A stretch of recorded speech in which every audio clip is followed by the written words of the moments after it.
Mr. Danielson will be filming us today. So thank you for being here, Bruce. Park Board meeting. Can we have a roll call, please? Pat Lloyd. Patty O'Della. Here. Lori Lindquist. Yes. Mark Steinborn. Here. Ann Noctigal. Jim Stavanger. Here. Todd Sunday. Here. Okay, the first order of business is approval of meetings or meeting minutes from the February 21st board meeting. I move to approve those. Second? May I have a vote, please? Patty O'Della. Yes. Lori Lindquist. Yes. Mark Steinborn. Yes. Ann Noctigal. Here. Jim Stavanger. Yes. And Todd Sunday. Yes.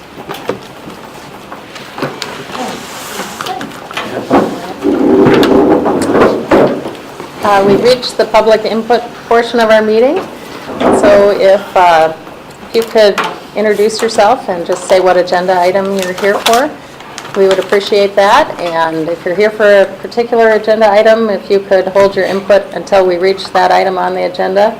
Otherwise, if you have anything to add and are not here for one of the agenda items, now is your time. So would you like to start?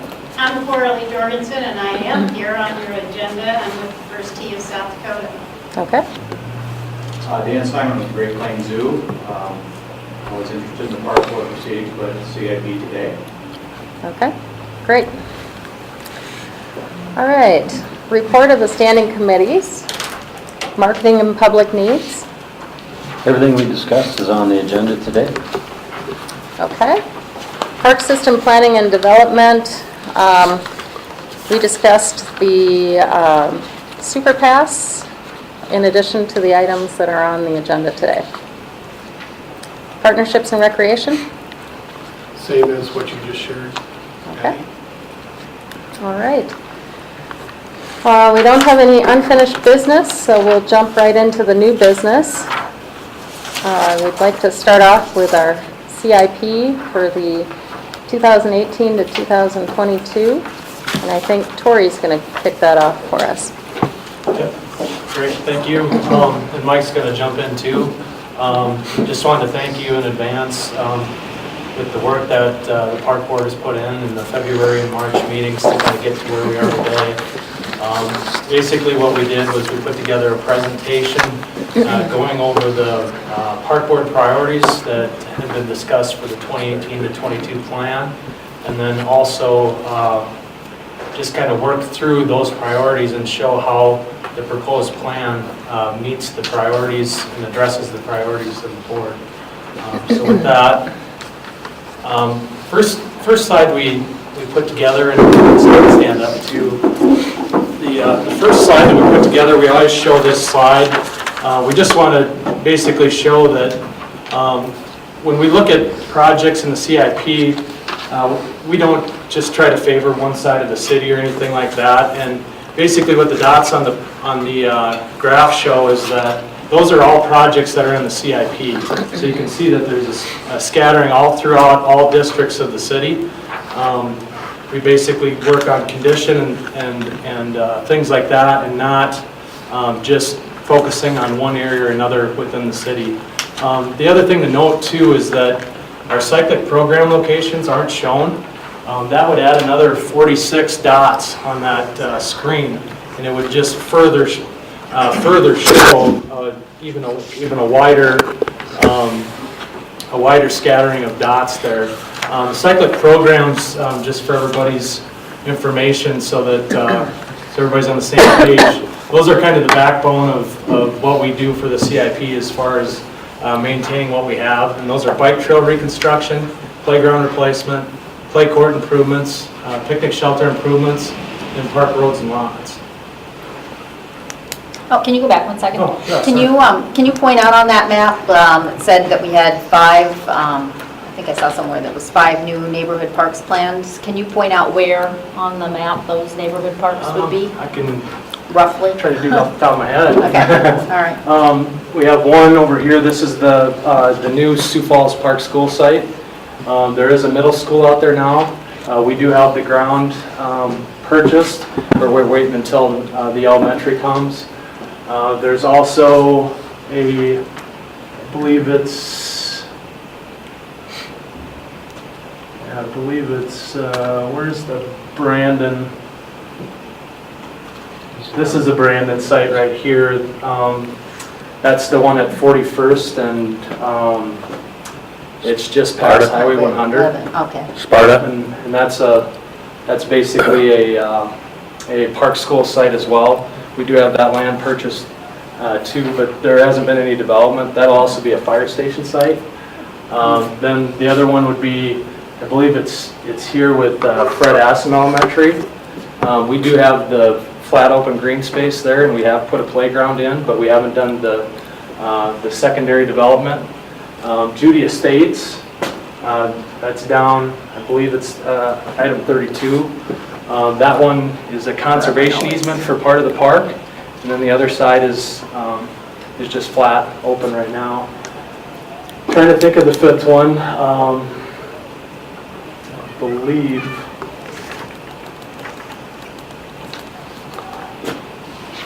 I can come back to that That's after okay. we're done, but Yeah. yeah, those are the four. But Most they of are the new very parks scattered are. around Yeah, the map. yeah, I know, yeah, north, and we've been hitting in the southwest because that's been growing real fast.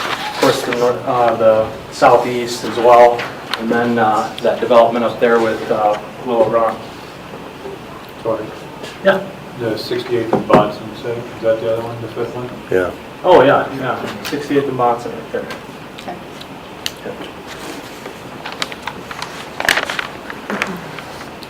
Okay, now with the Park Board CIP priorities, this is just a refresher. Neighborhood parks, Falls Park West, outdoor ice master plan, bike trails, and the River Greenway. So getting into the individual priorities, neighborhood parks. Basically in the proposed plan that you have in front of you, we have $5.6 million in fixed replace repair projects for existing neighborhood parks. And those are in the cyclic programs. We're also proposing a new cyclic program, and that's new internal trails within the park system. Those are those large stretches of asphalt and concrete pathway that are in the parks. Harmadon's a good example. They're connecting the different fourplexes. Prairie Trail has a pretty good trail system through it, but there's quite a few of them, and as we kind of talk through committees too, we're still in the middle of inventorying and evaluating them on condition. So basically that $5.6 million, that'll address projects in 46 existing parks. Then again, we said 5 new neighborhood parks planned for development. That's just trying to keep up with the growth of the city. And then $1 million in land acquisition funding. That's planning for the future. We always try to have at least $1 million in our 5-year program. Looking back at the work session memo that we had last year, we talked about going through the existing parks and seeing if any of them should be repurposed for anything additional, any new trends or anything. Did that get done in this last year? Yeah, there's a couple different things. We've been doing the park site evaluations, and we have all the full entire city team come, both the park side, the rec side. Mike and I come, Don and Dave. We also have risk management and the police come with us, and I think engineering. And we do look at other opportunities that we have for redevelopment of those pieces. The other thing is with our CAPRA accreditation, our reaccreditation that we had just a year ago, we did develop site plans for all of the existing parks. Now it's the time where we're going to start taking those a step further and seeing, okay, is there something that doesn't work now that could be better, that type of thing. And one of the first things I think that, one of the first evidences of that, I think, is that pickleball over at Riverdale. Those tennis courts weren't used as much as some of the other tennis courts that we have. And pickleball was coming in, and they had a pretty growing customer base, so we converted those into pickleball courts. So. Speaking of tennis courts, is there any sort of criteria that we use for how like distance between courts or anything that we use, like determining which parks would have tennis courts or not? No, not like our actual half-mile service radiuses for parks and for community centers, pools, things like that. We do try to balance, where they're at. I guess the other thing we do is we work with the Sioux Falls Tennis Association to see, okay, they do track where their members come from. And if there's a side of town that's lacking, we look at trying to put one in there when that time comes. But there's not like a miles between No. kind of criteria? No, I think we've kind of kept the service radiuses to a lot of the bigger amenities that we have. But yeah, it's definitely something that we try to look at, just kind of informally, I guess. Question on the land acquisition funding. So that's just setting aside money.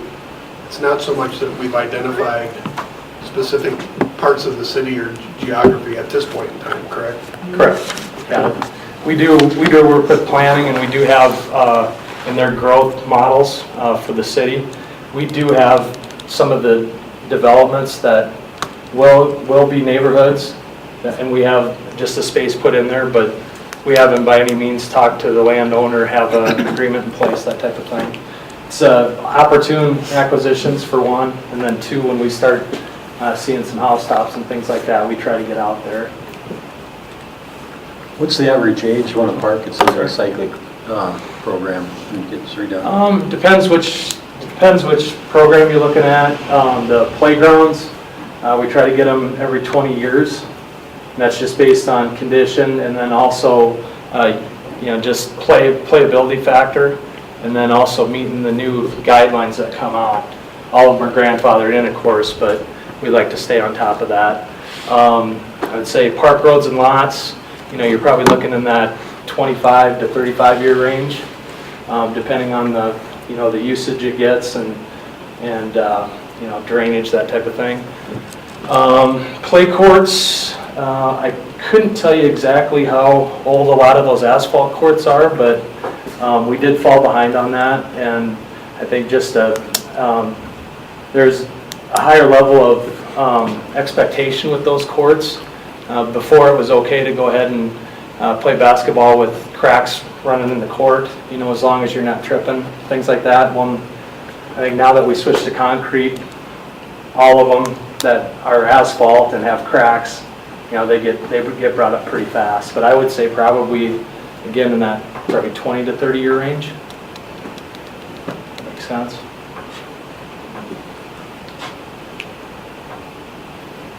The next priority is Falls Park West, and I think I've been hearing a lot about that lately as far as the Falls Park West master plan. I think we saw that last month, as well as the Levitt Shell. They had showed the new exhibits for the performance venue.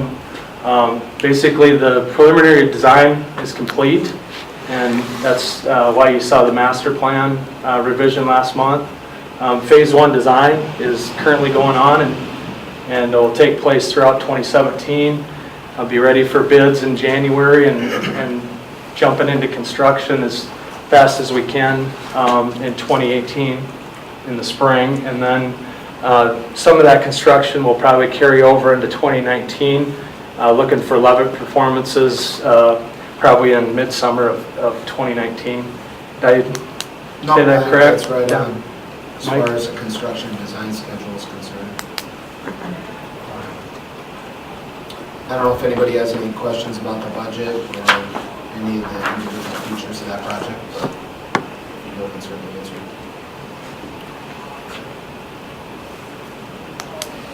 Next priority, outdoor ice master plan. As I think you guys all know, we do have money for ice master plan in this year.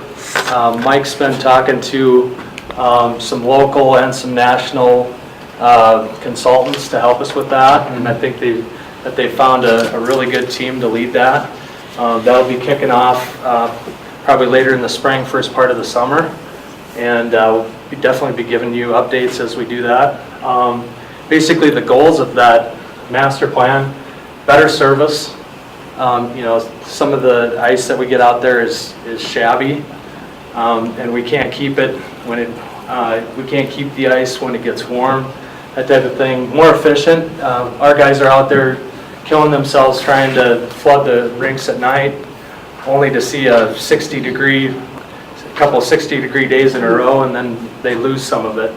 And then just basically trying to prolong that longer ice, get a longer ice season. So, What was the ice season this year? How many days? It was either 41 or 43 days. yeah, I think you said maybe 58. Well, I've got 41 days. I didn't get that one off the printer, Oh, so. there it is. 41, Yeah, 41 days. yeah. Compared to like the year before, does it have? It was the year before? 43 the year before, and the year before that was only 19. So, yeah. Yeah. It's definitely a tough season on us, and basically I'm Kelby's guys and Alicia's to operate the rinks. Troy, does this include, we talked a couple months ago about expanding, especially up at Memorial, where, you know, it seems like it's sometimes real crowded and small. Does this plan include, you know, expanding the Yeah. surface, or? It'll take a look at all that. I think we're looking at everything from, you know, what size rinks we should have, how many rinks, where they should be located, you know, should they have refrigerated ice? How does the Shields Iceplex affect our outdoor ice too? So I think all that comes into play.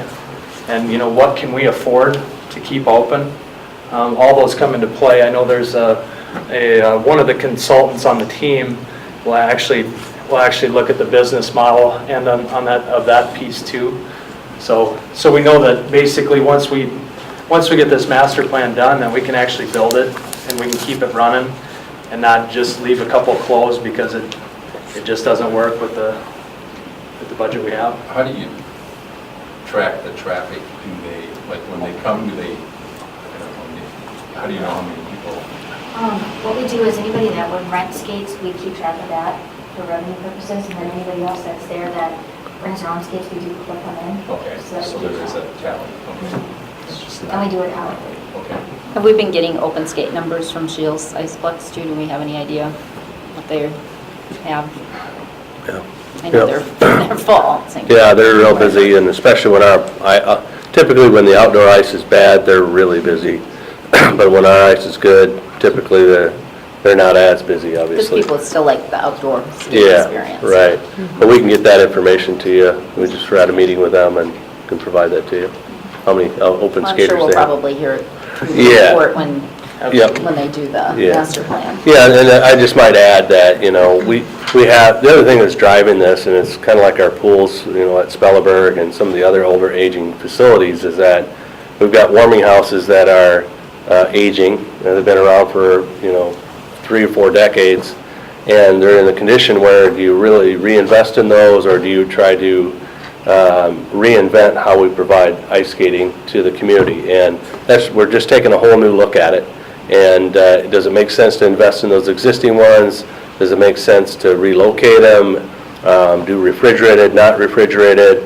You know, what's the best way to serve the community? And so it's a comprehensive look at the entire system, and then coming up with recommendations long-term for how we want to provide ice services in the future.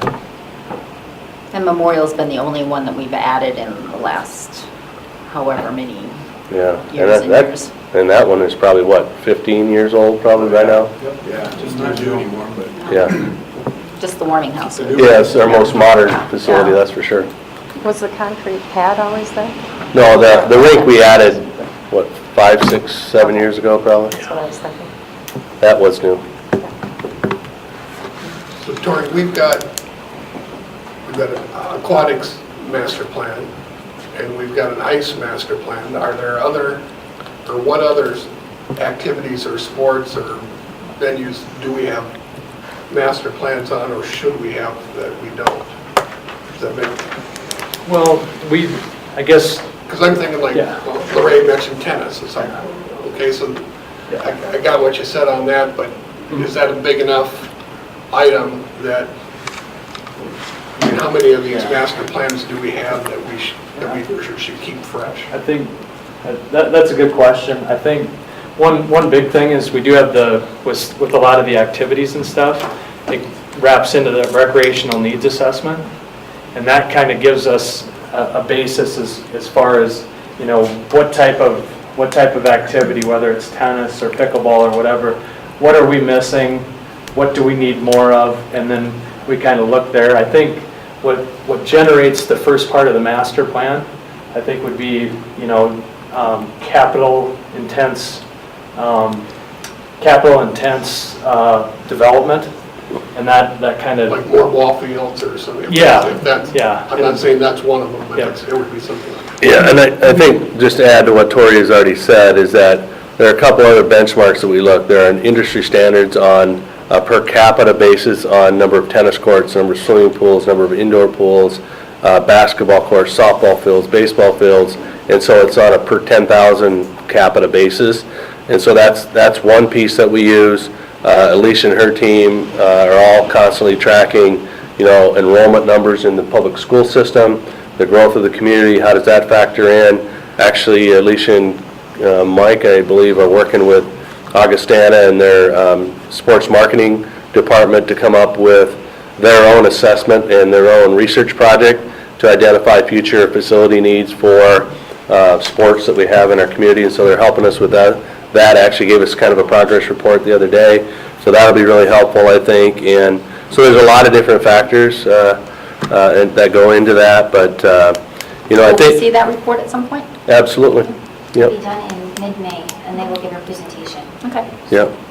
We'll get that to you, and it'll be interesting to see what they find, because they're visiting with all the service providers, soccer, baseball, softball, those different groups. So, and we've We're done. always in communication with those associations also, so they're always letting us know their numbers, are they growing, are they declining, where are they at in facility needs also, so. Yeah, in the case of the difference with ice, in this particular case, there isn't a constituent group per se. Now that youth hockey is primarily at the Shields Ice Center, we really, when we had the Ice and Rec Center, then we had a constituency base and we had a league that we were dealing with hockey, with figure skating or ice skating. It's more of a just general public use, and so there really isn't somebody saying, hey, I'm going to have 600 new skaters this year, I'm going to need more ice time. It's really more of a recreational kind of program versus a league. One of the consultants that we have kind of identified for this outdoor ice master plan is Pros Consulting. They're out of Minneapolis, and outdoor ice is humongous in the Minneapolis metro area as far as the number of rinks and usage, and they've helped out multiple communities up there identify how many rinks they should have and how long can you extend the season by refrigerating, and how should they be spaced out based on the number of usage. And I contacted all the different communities that they've worked with and glowing reviews, and I think they'll be very helpful in identifying that, yeah, should we expand Memorial, it's really busy, but maybe if we found a new location for a new rink that made a lot of sense, that would lower the usage at Memorial and expansion might not be needed. So that firm in itself can really help us out when we're programming these improvements.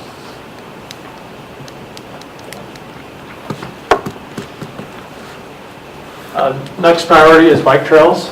We have a number of projects that in the proposed plan. Just kind of walking through the bike trail development stuff. Cherry Creek Trail Spur, that's the one in the northwest side of Sioux Falls. Basically, that connects a lot of neighborhoods and point of interest. It starts at Legacy Park and heads north up the Cherry Creek Drainage Trail, and it will eventually get up to University Center and tie into the main bike trail. Also have some neighborhood connections at Harmadon Park. There's a couple of big developments that are really taking off, and one of the big things that we've heard through the bike master plan and just through constituents and people contacting our office is that they really like those neighborhood connections to get it flowing through basically their neighborhood into our parks and our trail system.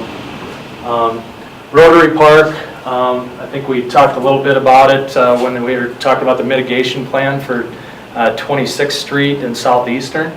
But while we're building the west part of Faywick, on the west side of Big Sioux River, we were talking about what do we do with that east side, and we were talking about having an auxiliary trail over there with some fitness stations, and that was also part of one of our recommendations in our park system master plan. So we thought that was a good area to try it and to keep the rest of Rotary Park busy and active. We're also looking at another piece of the Great Bear Trail Spur up on the far northeast side of town. And then we're also talking about additional trail counters to help us continue to dial in and get more and more information so we know what the usage is. We can keep on top of it. Do we need dual trails? Do we need to increase our trail width? That type of thing. We also are trying to keep up with bike trail reconstruction. One of the next big projects we have is Faywick Park to Cherry Rock. Basically, that's this section here. We also have a number of different smaller sections. One at Falls Park as you're going by North Drive going up north. The Oxbow Spur, which goes along Kiwanis Avenue, basically almost to 41st Street. And then the I-229 underpass, that's again over by Rotary Park. We're still in the middle of the Rotary Park design, so we don't know if we'll need to do that segment or kick another segment up. We also have another project dealing with drainage improvements at various locations. Most of those are underpasses under bridges and low-lying areas. So those are basically what we're proposing for bike trail reconstruction. Hey, Tori, go back for just a second. Yeah.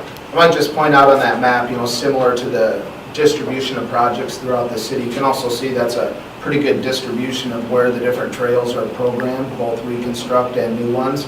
And if you were to look at where we've constructed trails in 15, 16, and this year, there's a lot down to the south, like south of Yankton Trails, the Diamond Creek Spur, and then we're doing Spencer this year. That would even just add more to the diversity of the location of the different trails. So you can see we're not concentrating all trails on the west side or all trails on the south side. It's pretty equally dispersed throughout the city. And there's a bike trail committee too, isn't there a group that has a master plan, and this kind of goes along with their priorities for the trails? Yep, there's a pretty strong constituency in there, and the planning department and some of our staff also go to some of their monthly meetings, and basically they formulated the bicycle master plan, with input from our staff as well, and with transportation. And so yeah, this is a result, and these are basically the highest priorities that came out of that bicycle master plan. As far as bike trail reconstruct, our staff went out and inventoried the whole trail just a couple years ago. And these are the next priorities that we have. If you remember, we did Yankton Trail last year, or 2 years ago. And then this year we're set to do a piece from Spencer to Tomar in this area. We're just curious, how does that Cherry Creek Trail connect? Does it go under the 12th Street Bridge and then follow up north? Is that how There's already a pass underneath the 12th Street, so Is that take off from there and then follow the creek north up to University Center. And that's what that red line takes up to Correct. University Center, all the way up there? Yeah, it's already paved. It's already paved underneath 12th Street. It'll eventually get up here to University Center. So this is like a phase one, or? Yeah, this is a phase one. We're trying to get at least to Maple Street, Okay. so that we can tie into our future park and the school. We get to a roadway system, so we can so they can continue on. Then there's also the connection, if you know where that overpass is over the I-29. There's another. Screw up. There's another spur that comes off of this trail that'll lead over there and create like a little northwest main trail loop. And I would envision over time other spurs off this happening, connecting the Hayward neighborhood into here, connecting family parks, so there'll be secondary trails that connect you into this, which will get you into the main loop.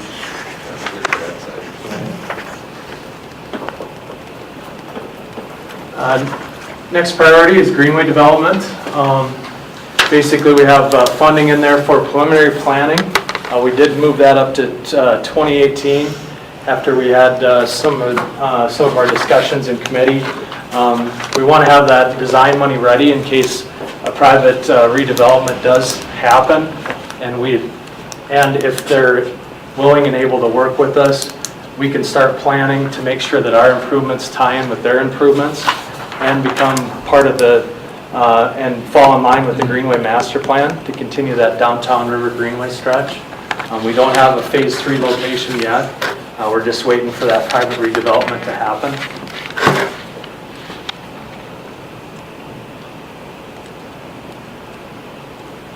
And so anyways, that's basically a wrap-up of your priorities and what we did to try to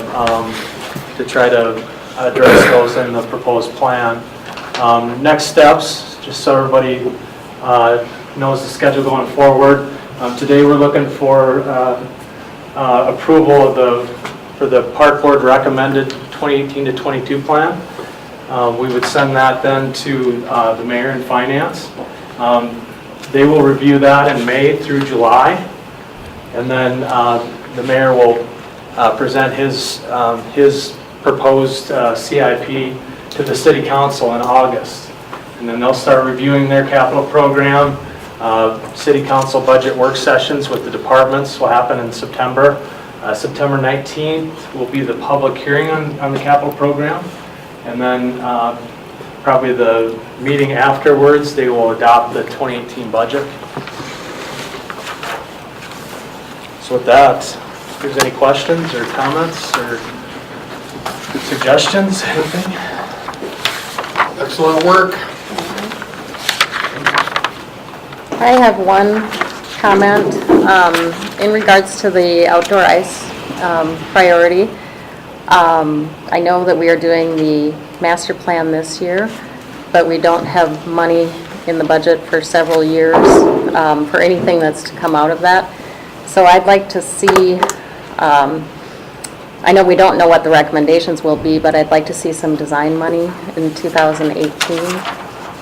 If we can adjust something to put that in, I would recommend that. I think that makes great sense. You know, it'll at least have the design money in a placeholder there in 2018.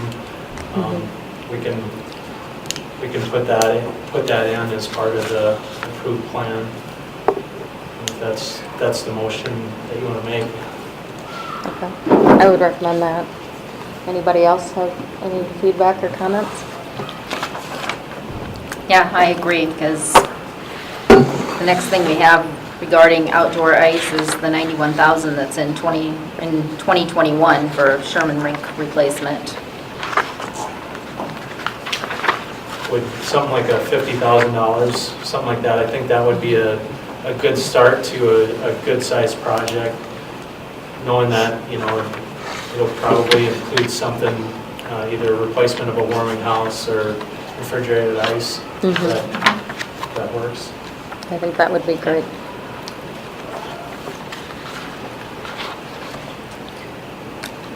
Any other questions or comments? I know we've seen this several times in committees and other meetings. On number 20, the Tud Hill Park development, that 168,000, that's not for the warming house there, is it?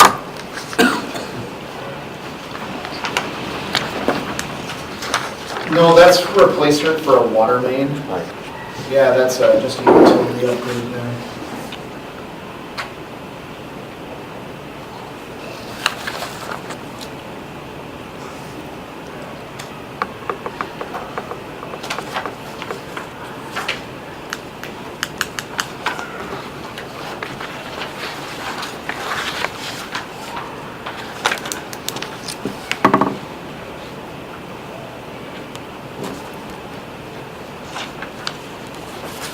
Any other feedback, comments, questions? It's good. If not, can I have a motion? I would move to approve the CIP program as proposed. Does that include that amendment that? Yeah, that's what I was Yeah, just- which would include Okay. Adding design dollars in 2018? 2018, Okay. up to Perfect. 50,000? Yes, and I think we need to recommend approval to the Correct. council. Okay. Okay, and you seconded? So can we have a vote, please? Heather Bell, Yes. Ray Lindquist, Yes? Mark Stenborn, Yes. Ann Maxwell, Yes. Jim Saturday, Todd Simmons. All right. Next item is the South Dakota Junior Golf Foundation Memorandum of Understanding for the First Tee Golf Program. Yeah, thank you. Coralie Jorgensen is with us today. She's with the First Tee program. This is a program that's been in place for several years with First Tee. The home base has been Elmwood Golf Course. Many of you, I think, have either had your kids in the program or are aware of all the kids that are out there that benefit from this program. I just wanted to hit a few highlights, and then I'll turn it over to Coralie to talk a little bit about the program.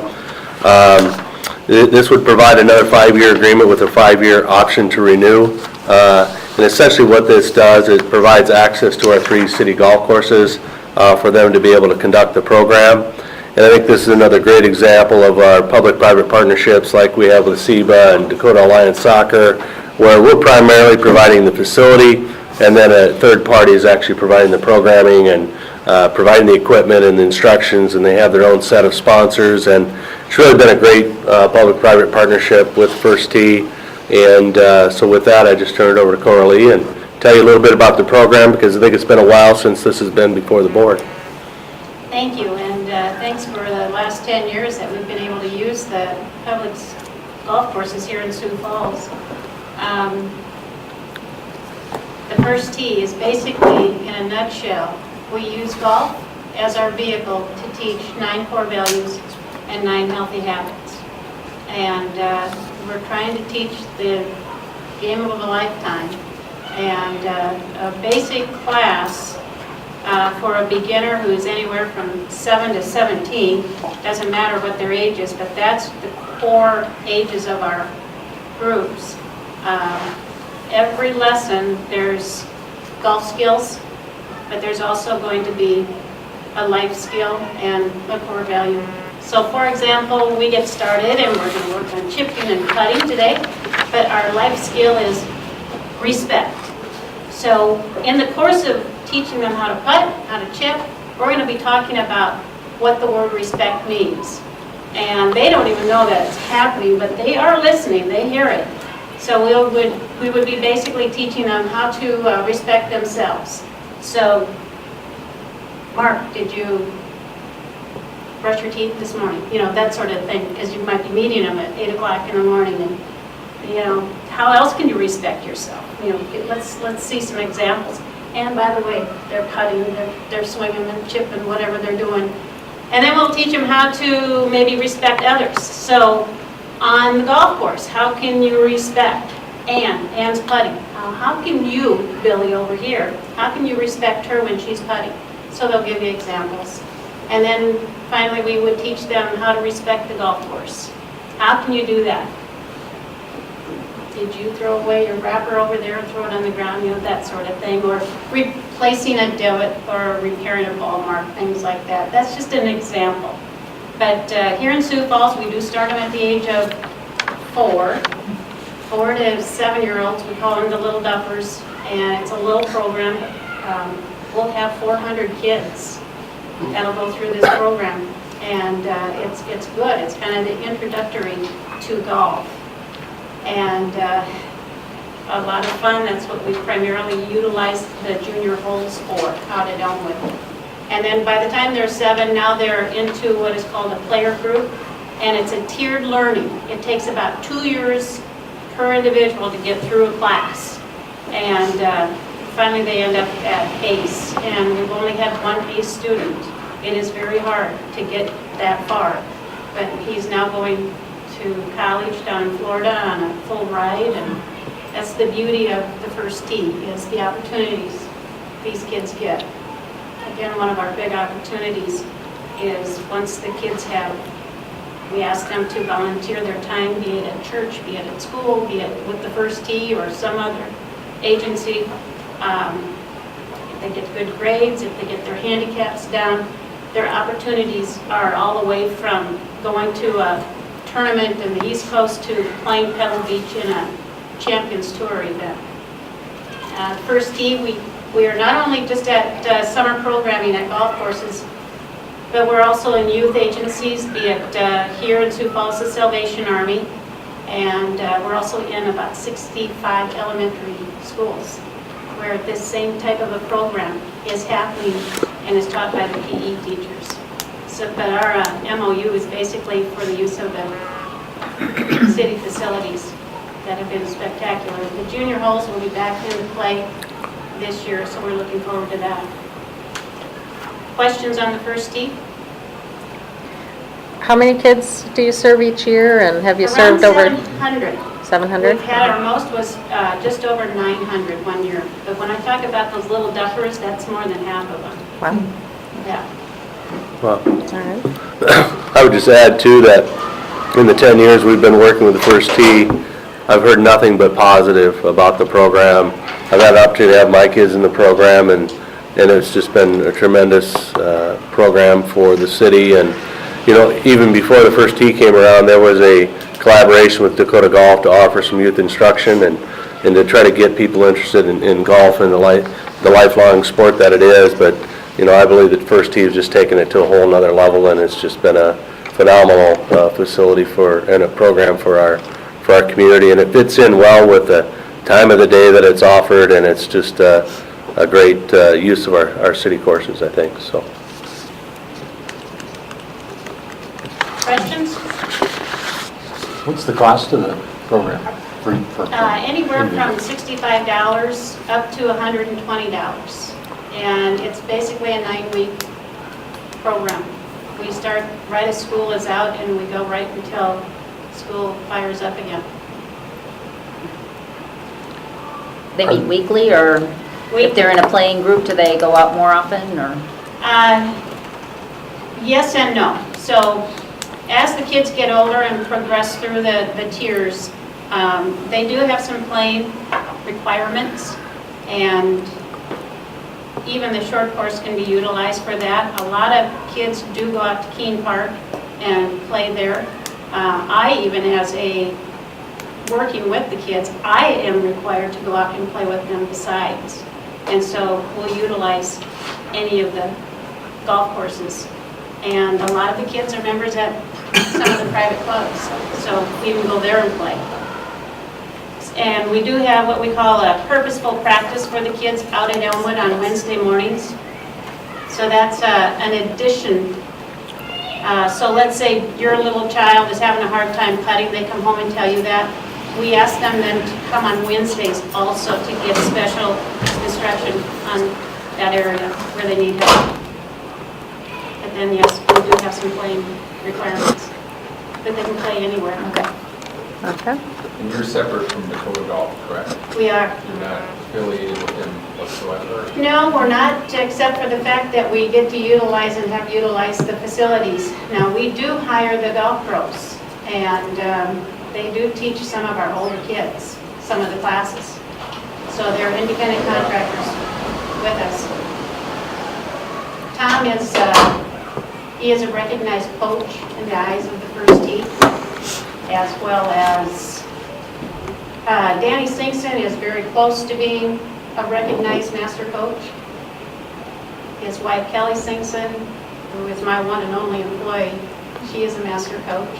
And I'm working with the others to get them up to levels. It takes about 3 years to go through all the teaching and coaching requirements that the First Tee requires.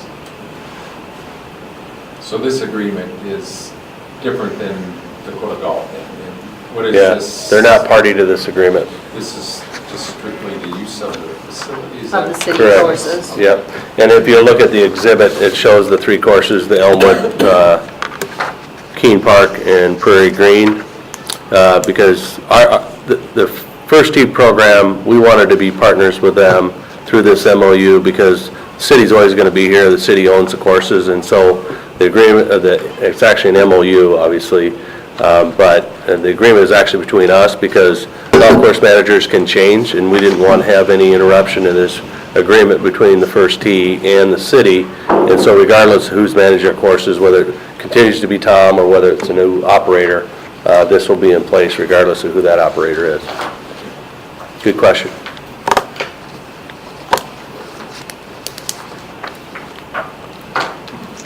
Any further questions?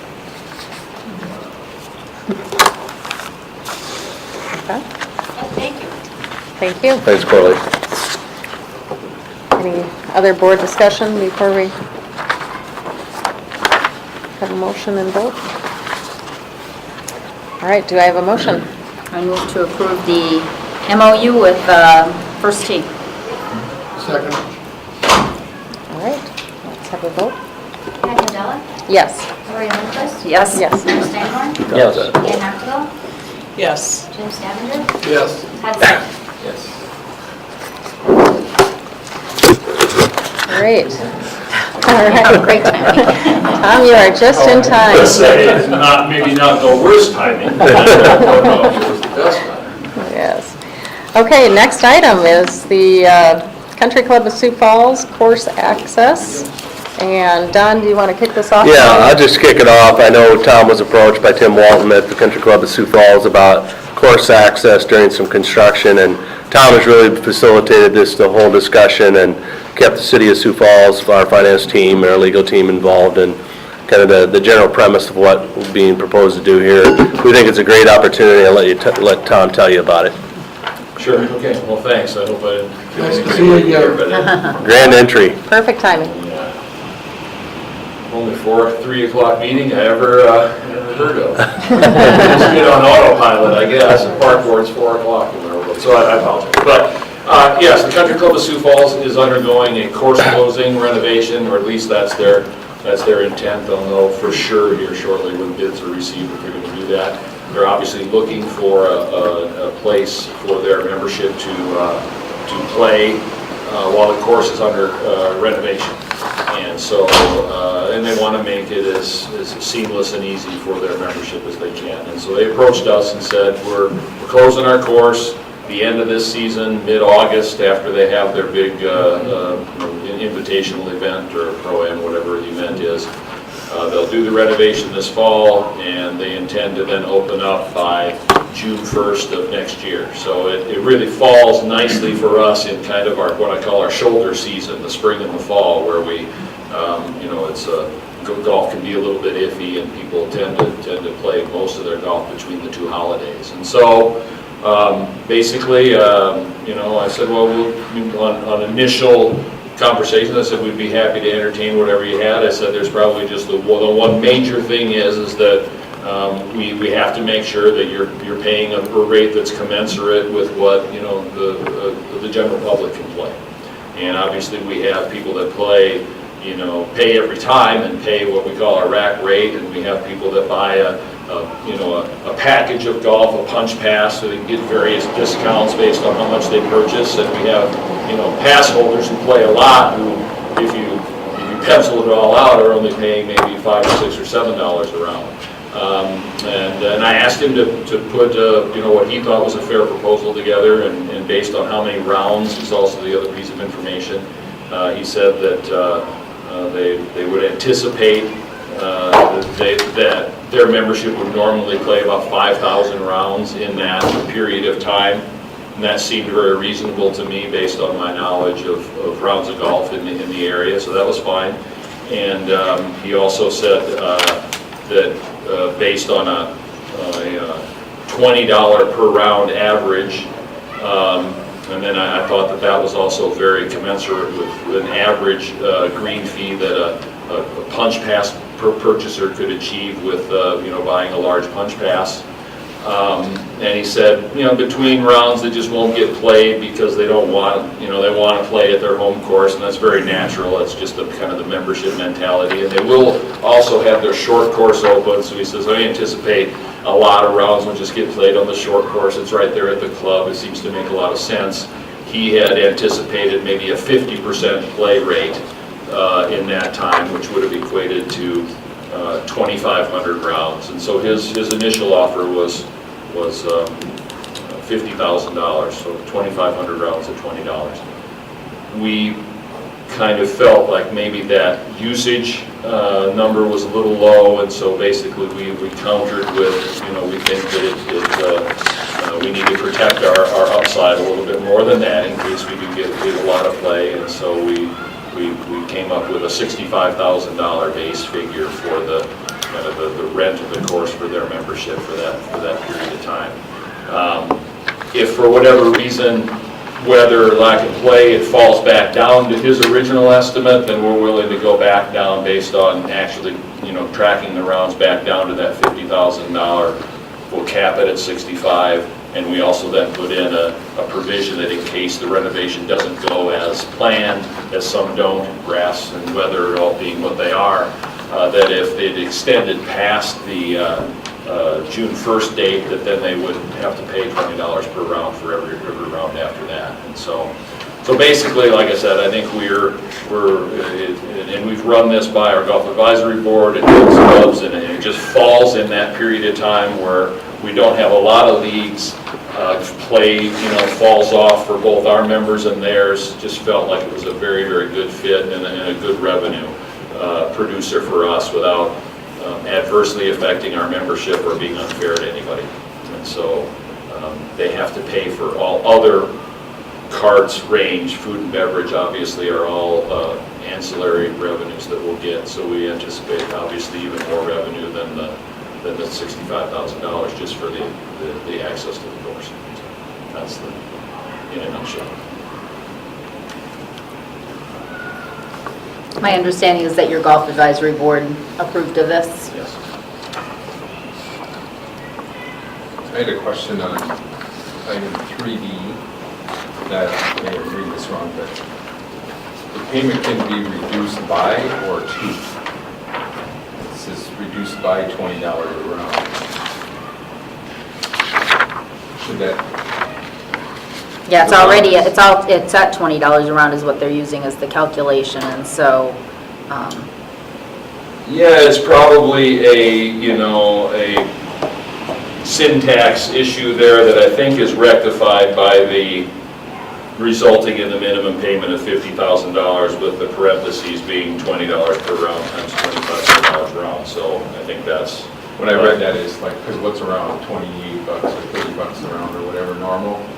Oh, 18-hole round, yeah. So if you reduce that by $20, then they're paying $8, is that how? No, it's meant to say that their offer of $20 per round payment would be reduced by the number of rounds that don't get played under the 150. So to a maximum of reduction of $750. Yeah. Does that make sense? I mean, Yeah, if you talk to them, but on paper, I don't know if it does or not. Yeah, and I agree. I mean, I think we could. I just don't want you getting stuck with, No, I think, like I said, I think if there's kind of a wording area there, it's addressed, it's rectified by stating that you go down to a minimum of 50, and that it's $20 per, which is $20 per round by 2,500 rounds. But.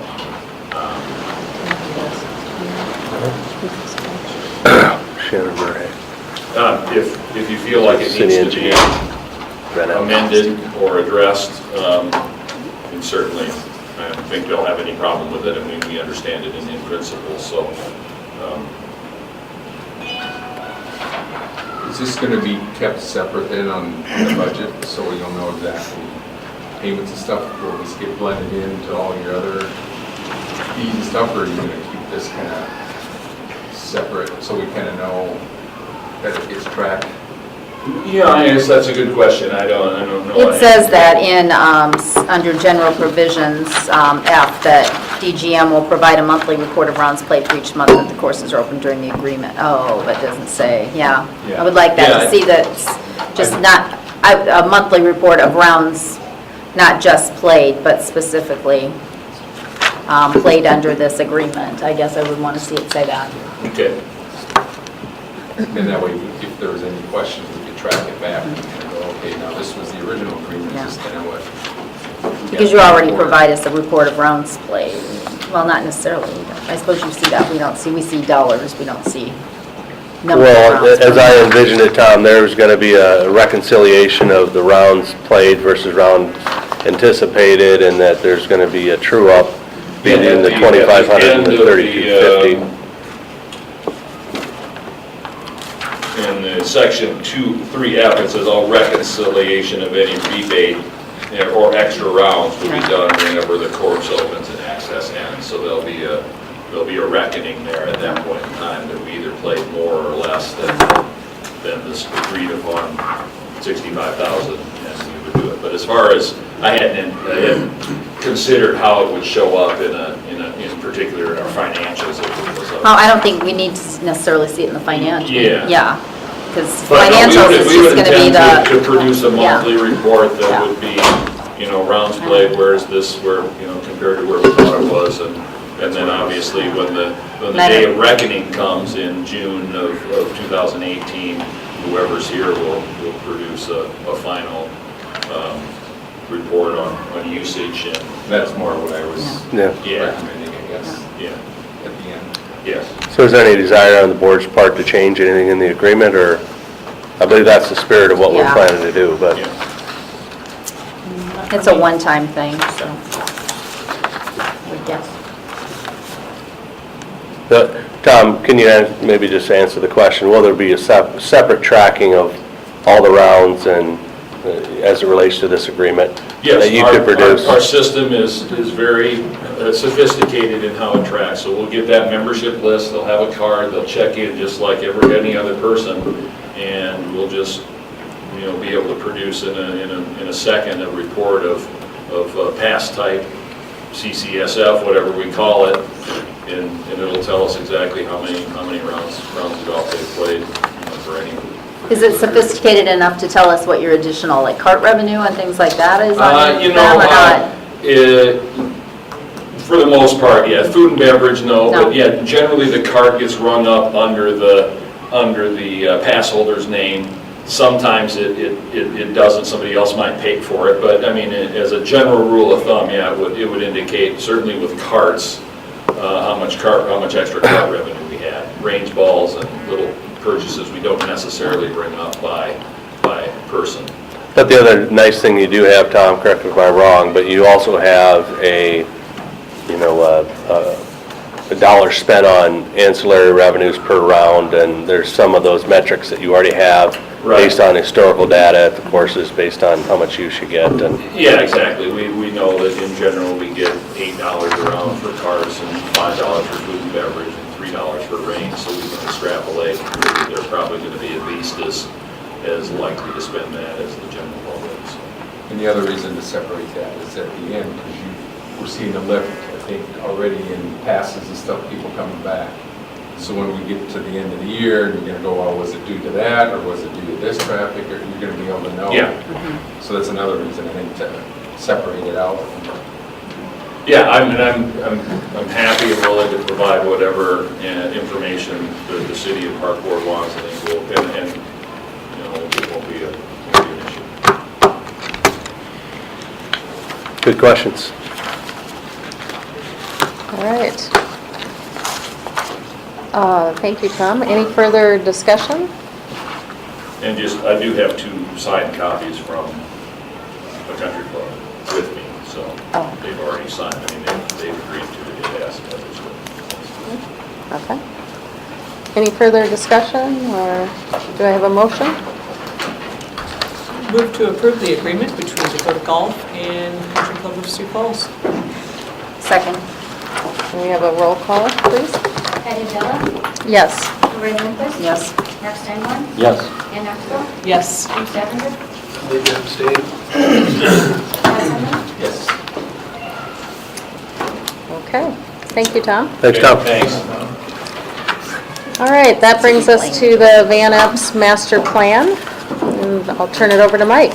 I can introduce this. So we went over the proposed master plan in committee levels. I believe everyone has seen that to date. Like I mentioned in the meetings, it generally follows the original master plan for Van Epps, and with that, I'll turn it over to David Locke from Stockwell Engineers, who's going to give you a description of the proposed improvements and answer any questions you might have. Also, Aaron from Project Management and Shannon from Engineering is here if you have any questions for them as well.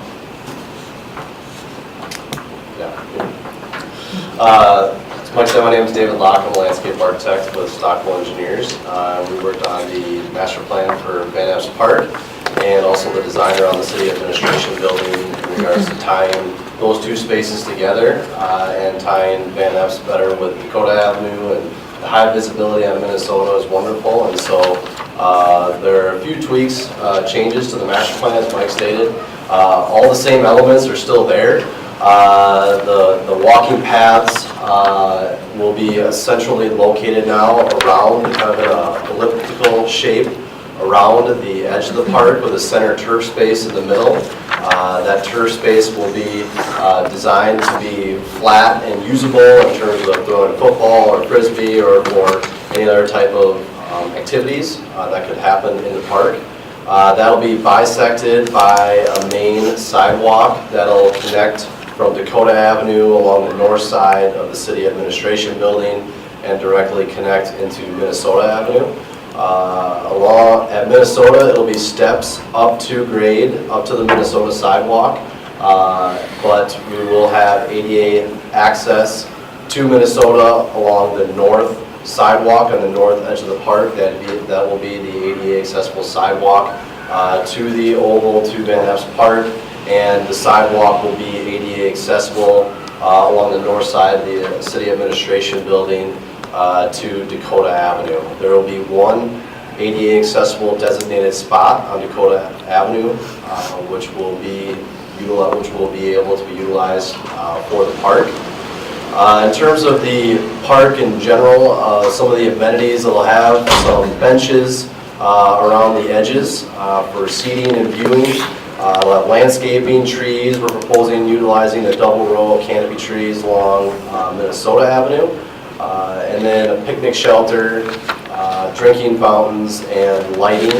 A lot of these features will tie with the design and some of the elements that are being incorporated into the city administration building, so the spaces will tie together and be cohesive in terms of their elements. So on the north side of the park are some understory flowering trees with a boulder mulch that will be underneath those. So instead of your typical kind of 2-inch diameter smaller stone mulch or your wood mulch, these will be a little bit more ornamental in terms of their features. Some larger boulders underneath there that'll be underneath the trees, which will added a little bit more of an architectural feature to that area. The curbing you can see on the lower right-hand edge of this corner, the curbing for the landscape areas which are in the sidewalk space will be curved with quartzite.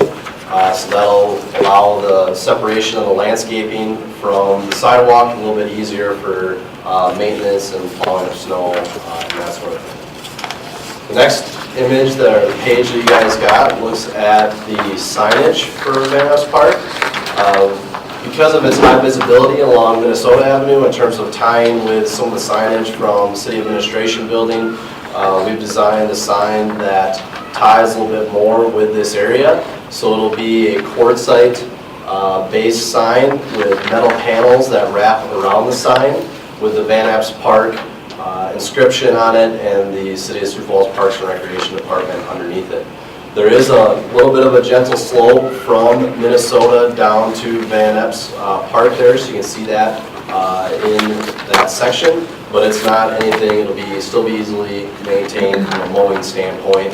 The steeper areas next to the stairs, we've incorporated that in the landscaping to try and alleviate some of the mowing concerns with those little bit steeper areas as a part of the park. The next image then is an axon view of what that picnic shelter would look like. There are some overhead structure that'll be incorporated into the city administration building. Some of the more straight geometric lines for the canopy out in front of the city administration building, and a shade structure on the north side of the city administration building. And so this will tie architecturally with that. It'll have quartzite base columns, but then more of your simplistic forms and clean lines that is synonymous with the new city administration building. So we'll have the columns, and then the square roof, which will be angled and pitched to a certain direction to allow water to shed. It'll have tongue and groove wood underneath it with linear lights underneath that as well. So a little bit more of architectural flair. Yes, sir. In that corner, I'm thinking the two, on the picnic shelter just to the east, that's the back of the other buildings that are there, correct?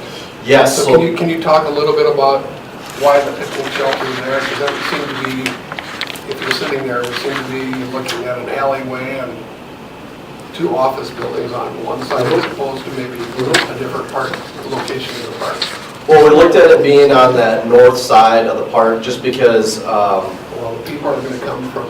Right, well, people will come from Dakota, and then people will come from Minnesota, and they'll meet in that middle of that ellipse there. People typically don't like to sit with their back to a lot of activity. And so because of your high activity area is really going to be Minnesota and that sidewalk on Dakota, so it'll have this north section lended itself to be viewed, good views into the park. The right side of the picnic shelter that's got the lower end of the roof with those privacy panels, that will be what is situated towards the alleyway. So there will be some visual obstruction of that alleyway. Those privacy panels will be there. And then landscaping underneath them and behind the shelter. So there will be that sense of privacy. However, we put the privacy panels up a little bit higher so they're on top of the quartzite column. So you'll be able to see underneath them. So you'll see if like somebody's standing back there or laying down back there. And the landscaping will help add visually to that. So there's still a little bit of we wanted to put it there to kind of visually block the back of the buildings from Minnesota. There's a retaining wall there too, right? There is a short retaining wall, yes. It's probably about 2 feet or so, and that'll be, the park will be up higher than the alleyway. So it'll drop down to the alleyway in that location. Thank you.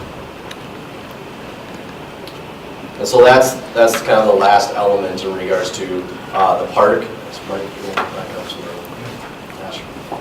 first plan there.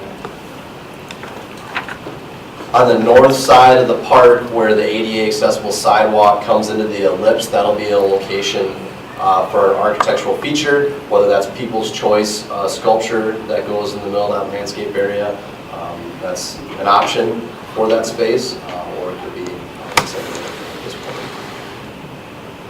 One thing I might note that we did research the original deed for the property, and with Karen's help, determined that the proposed improvements do fit within the restrictions of that deed. David, did you say irrigation too? Yes, or I did not, but yes, that's a great point. The site will be fully irrigated, so all the turf and landscaping will be fully irrigated, and I believe it'll run out of the city administration building. Can you give us an idea, just yardage-wise, just by looking at this? How big is this open turf area? Is that the picnic shelter is 20 by 20. So it's probably 80 feet, 60 to 80 feet wide, and I don't know, 100 feet, 120 feet long. Okay. 20. Yeah. Is it big enough so like this, the pavers around here could be used like as a walking path and stuff by employees and from the building? The sidewalk? Yeah, is it? It's an 8-foot wide sidewalk, so yeah, it could be. And it's in terms of its specific. And as far as how much distant, what the diameter of it is and stuff, it would be something that would be suitable to use like for if you're on your break and stuff, you want to go out and Yeah, you could. walk. In terms of its specific distance, I don't Yeah, know that, but I mean, yes. But big enough that yes, you could do that. Yes, Yeah. it is. And wide enough, so there were several people doing it, they Yep. could. Okay. Yep. So there's really no use in the wintertime for this space, correct? In terms of programming, I guess that'd be up to park staff. Where I was going is, could we potentially look at using this as potential ice skating rink during the winter time if this is big enough space? Just an idea, potentially. Well, we'll see what the master plan for the ice study says, but just for quick reference, it's about an acre, a little over an acre of open space there. I guess, you can always consider programming like that, but I'd be surprised if this would fit. We just talked for about ice it. rink. Yeah. Yeah, in terms of downtown ice rink, and that's been kicked around a lot lately, I think it's of our opinion right now that it probably fits somewhere a little bit more in the more urban excitement area of downtown, where that'd be sort of a small open lot within the activity area of downtown. Maybe it's somewhere in the railroad relocation project closer to Phillips, but more of an urban plaza type feel as opposed to, say, this park. Just an idea. It's Yeah. built, it's Right. sitting there, we talked about it. It's about the shape of the ice rink. That's what it probably, just some And will the pavers, will they be maintained in the winter and snow removal and everything, so? One other just comment on the irrigation is that one of the things when we talked about the downtown 2025 plan, one of the things we felt like we could do to bring up the quality of the downtown and the atmosphere of downtown is that when you have irrigation, it really provides a more formal appearance and formal look to these parks in the downtown area and really kind of raises the bar, so to speak, on the quality of your experience there too. And it's a little bit more, okay, this is more of a formal area versus just a, because it's in the urban setting and it's connected to the landscaping and it ties into the city administration building. I think there's just a lot of benefits to having the small area irrigated, which is really going to ramp up the quality of the space that people experience. So this is one example where we're now doing that, and so I think that's a great addition to it because I love to have the formal appearance in something that's going to be really, I don't know what kind of design this is, David, but it's more of a formal area, I guess. Yeah, It's going to be a first impression for a lot of people coming in from the Exactly. airport and coming Yes. downtown, so. And we talked about trying to improve the view shed of Minnesota Avenue from the airport down to downtown, and so this will be a nice addition for that too, so. Look It is. past the jail and. Exactly. Penthouse. So, And just for the board's information, the construction costs for the project are coming out of the building budget, the city administration building budget. They're not coming out of our capital. Let's do it upright then.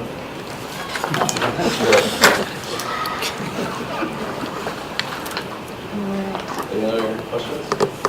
thank you. Thank you, guys. Any further discussion for the board? It looks nice. I agree. Do we have a motion? I'll move to accept the Van Epps Park Master Plan. And second? All right, can we have a roll call vote, please? Ida Della, Yes. Lori Lindquist, Yes? Mark Steinborn, Yes. Dan Ashwell, Yes. Jim Stavanger, Yes. All right, our final item of new business is the policies and guidelines updates for this year. So I'll turn that over to Alicia. All right. So everybody has gone over this in all the various committee meetings. So I won't take a ton of time going through all the details or reading everything, but a few adjustments that were made are highlighted in this document. As you will see, we added a transgender policy, made some adjustments based on the city attorney's office, just to ensure that we are following proper procedures as it relates to transgender individuals using our restroom facilities. The other addition or change that we made was to selling in the parks. We did change from 1 week to 2 weeks that we do ask that people submit their request for a permit to our office. That just allows us additional time to work with that individual and get the proper permit in place, so there's not rushing at the last minute. And then we also shored up the guidelines for placement of art on Sioux Falls Parks and Recreation property. There are 2 new bullets in that section, and those really go along with what the overall city policy is, just to ensure that the artwork that is being placed in the park does have an assessment done, so that we know what the quality is and what the longevity is and maintenance requirements, and then also having that artist sign a waiver form. For attachment 11, that covers our bike trail segments and the policy on power-driven mobility devices. What we did there is Kelby added updates to the new segments of trail that have been added since the last policies and guidelines were updated with that information. Moving on to the special events and athletic event section updates. What we did is we added in a contact for the Human Relations Office to be the contact if somebody does need special accommodations for any of the events that Sioux Falls Park and Rec is hosting in the parks. And then we did separate out events based on Sioux Falls Park and Rec sponsored events and then non-city sponsored events. So the Jazz Fest, the Pep Rally Nights, the Bonds Walks, that kind of thing. And so what we did is we did a little bit more concise criteria. It made it easier for people to understand on what does constitute a special event. If you're reserving a shelter, what takes it to the next level to become a special event. We also cited our ordinances that we use for the city when we do work with those different special events as well. And then, in addition, we did add the various committee members that were not included previously that are on the special event review committee. And so we just wanted to make sure that everybody was listed in our policies and guidelines who does help with that special event process and makes it a lot easier. With the sports leagues and tournaments, and then also cross-country or swim meets, there what we did is we added information on the temporary overflow parking areas, just to ensure that we do have that in our guidelines for those different groups and activities that are happening, that they know that we do require additional parking when needed. And then for the facility priority usage guidelines, many of you have seen those before. We do have 4 different priority usage. What we found as we went through the policies and guidelines is that the first priority and the second priority were missing 2 bullets that the third and fourth priorities had. So we did add those 2 bullets to the first and second priority usage, which were organizations must provide liability insurance, and then also the severe weather policy. And then the final addition that we have for the policies and guidelines this year is that with the numerous athletic events that are held on city property, we want to ensure that the larger ones work through us on a special event type process, just like we do with some of those different events that we have. This will just ensure that we're going through all of those different events with them and making sure they're as successful as possible, especially since they're on city property. So that might be adding the additional parking or ensuring they have enough volunteers, crowd control, that kind of thing. So with that, those were the updates or changes. Does anybody have any questions on those? If there are no further questions, can I have a motion, please? Move to approve the policies and guidelines document with updates. All right, can we have a roll call vote, please? Patty Bella, Yes. Lori Lundquist. Yes. Mark Steinborn. Yes. Ann October. Yes. Jim Stavanger. Yes. Todd Simmons. Yes. All right, that brings us to the director's reports. Yes, thank you. One of the things that we've been following pretty closely has been our preseason pass sales at the golf courses. And the most recent report from Tom Janza shows that preseason sales are 15% ahead of where we've been in previous years, so that's very positive. And the other thing, as you look at the information closer, the actual hardcore season pass holders and cart pass holders, where they're really those heavy users, those are actually up 18% compared to previous years, and actually it's exceeding years prior to the renovation of Elmwood. And so the preseason pass sales, Tom Janza would say, is a really good indicator. You can almost just go by year. The better the preseason pass sales, the better the rest of the season is. And so that's very positive for us to have what we believe Elmwood open now as the main driver for those preseason pass sales, and so that's a very positive sign. Did you say they were? They were up 18%. If you take out the punch pass people, they're up 18%, and overall, we're up about 15% if you're looking at all types of preseason pass sales. And so that's very positive, and we're glad to see that happening. The other thing I'd share with you is that last Tuesday, Alicia presented the second reading of the ordinance to the City Council to make those changes to the definitions, as well as to get that annual pass opportunity available to people. I believe it's April 7th, is that correct, Alicia, where you'll now be able to buy an annual pass, and it'll be good for that date for the next 365 days. So that's a very positive sign, and that'll kind of eliminate the source of frustration from some of the pass holders that really would rather not wait till May 1st to actually buy their pass. And so you should see an uptick in pass sales at that point. So those are really the only two items that I had, unless staff, you had anything else to offer, or anything else to add at all for the board's information. Why are the diving boards closed on Monday and Tuesday? Swim team practice, they use the starting blocks, so. Just Monday and Tuesday, though? Good question.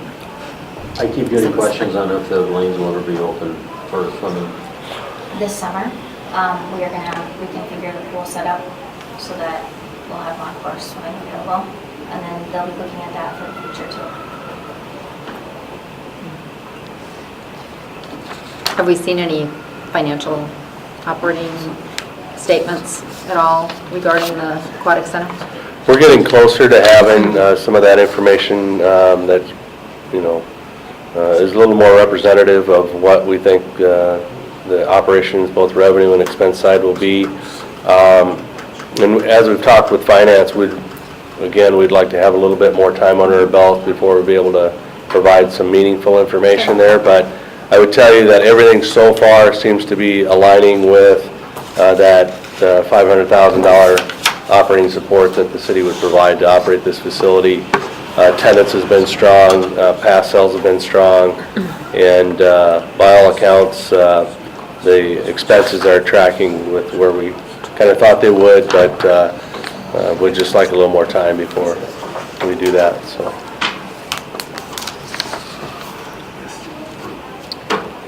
Okay.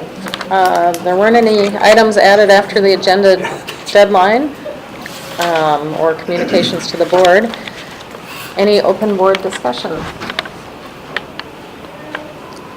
If not, do I have a motion to adjourn? So move. All right. Great. Thank you, everyone. Y'all come back now. Here. Security, escort this gentleman out, please. Come on, Soda Pop, let's go.